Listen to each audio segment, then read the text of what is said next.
Donc l'ethmoïde, c'est un os aussi impair et il est médian. Il va contribuer à la formation de la base du crâne. Ben, il est formé par une lame qui est verticale, cette lame-là, c'est la lame verticale, et une lame horizontale, aussi deux labyrinthes ethmoïdaux, de masse latérale. Ce sont les labyrinthes ethmoïdaux. Ben, la lame, l'orientation. Il existe un processus triangulaire. Ceci, c'est le processus triangulaire. Au niveau de l'orientation, on ne parle pas des structures anatomiques telles qu'elles sont. Donc, on les nomme par des structures, on les assimile à d'autres structures. Donc, c'est une structure triangulaire qui présente deux arêtes, une arête libre courte et une arête libre qui est un peu plus longue. Donc, l'arête libre la plus courte, elle est antérieure. Et le processus en totalité, il est supérieur. Donc, c'est la position anatomique de l'os ethmoïde. On a déjà dit que l'os ethmoïde il présente une lame, voilà, une lame verticale et une lame horizontale. La lame verticale, elle est divisée en deux segments, ou deux portions. Le processus, ce processus qui est triangulaire, c'est le processus Christa-Galli, en forme de crête de coque, donc le processus Christa-Galli. Et une lame qui est perpendiculaire.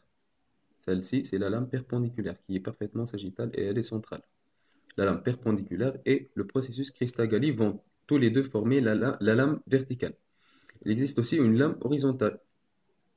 Les deux lames sont perpendiculaires. Donc, cette lame-là horizontale, c'est la lame criblée de l'ethmoïde. Criblée, c'est-à-dire qu'elle présente plusieurs perforations. Elle est hyper perforée. Ce sont les foramen olfactifs en rapport avec l'olfaction. Donc, ce sont les foramen de la lame criblée ou les foramen olfactifs. Les deux labyrinthes ethmoïdaux vont présenter, voilà, un labyrinthe ethmoïdal et un labyrinthe ethmoïdal. Les deux labyrinthes ethmoïdaux vont présenter six faces. Elles sont de forme parallélépipédique, donc elles présentent six faces. Une face voilà, supérieure, articulaire avec l'os frontal. Donc, l'ethmoïde va s'articuler comme ça avec le frontal. Donc il est inférieur par rapport au frontal. Donc la face supérieure du labyrinthe ethmoïdal, elle présente des demi-cellules. Elle présente des demi-cellules supérieures, ce sont les demi-cellules frontales de l'os ethmoïde, puisqu'ils sont articulaires avec les demi-cellules ethmoïdales de l'os frontal.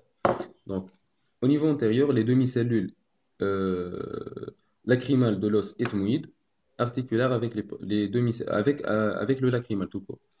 En bas, les demi-cellules maxillaires de l'ethmoïde et en arrière, par une vue postérieure, on aperçoit les demi-cellules sphénoïdales de l'ethmoïde, puisque l'ethmoïde va s'articuler antérieurement par rapport au sphénoïde. Donc, postérieurement, on trouve le sphénoïde.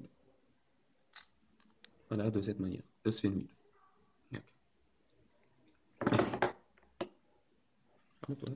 Voilà, comme ça. Donc, il existe aussi une face latérale au niveau de la labyrinthe ethmoïdal. C'est la lame orbitaire du labyrinthe ethmoïdal. Donc, au niveau de la base du crâne, je peux, bon, une base du crâne, voilà. Je peux toucher l'ethmoïde en mettant mes doigts de cette manière. Donc, lorsque je mets mes doigts de cette manière, je touche les lames orbitaires de l'ethmoïde, du labyrinthe ethmoïdal. Les faces qui sont les faces médiales, deux faces médiales par labyrinthe, on trouve les faces médiales. Donc, ce sont des faces infractueuses, donc elles présentent des cornets nasaux supérieurs et moyens. Donc, ceci, c'est le cornet nasal supérieur. Et ceci, c'est le cornet nasal moyen. Tout ça, c'est le cornet nasal moyen. Ça, c'est la lame perpendiculaire, qui est parfaitement sagittale.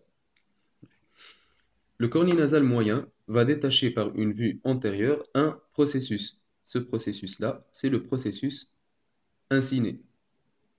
Le processus inciné. Donc, on va parler maintenant du septum nasal. Le septum nasal, il est formé en segments par la lame perpendiculaire de l'ethmoïde. Ça, c'est la lame perpendiculaire de l'ethmoïde. Elle forme le septum nasal en haut.